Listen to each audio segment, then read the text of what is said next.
say that all whites are racist. Can you expound on that, please? Any white person who was born, raised, and schooled in the United States of America, if you aren't a racist, you're a miracle.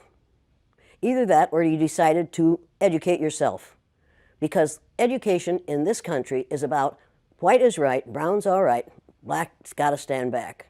Yellow's mellow, but whites, we educate in a way that says that white males have done all the adventures, have made all the adventures, have done all the discovering, have made all, everything that is good and has been accomplished according to social studies, which is actually anti-social studies, by white males. It's a lie. But we do that in order to maintain the myth of white superiority. The myth of race has to be maintained at all costs in this country.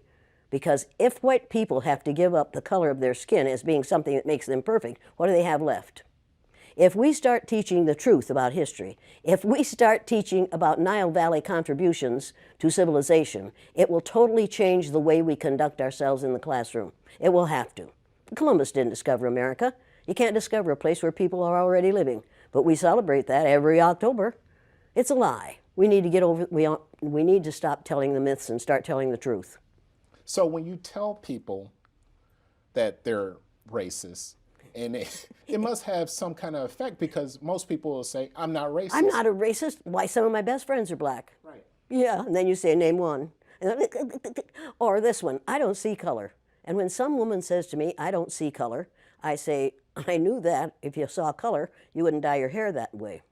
Or I say, if you saw color, you wouldn't wear that shirt with those pants. I believe that you don't see color. It's an attempt to deny skin color. And it's an attempt to deny what's wrong with seeing the color of my skin. Is it all right for you to see me kind of pink? That's okay for me. I don't mind. And I suspect that you don't mind being seen the color you are. You have a right to be what you are.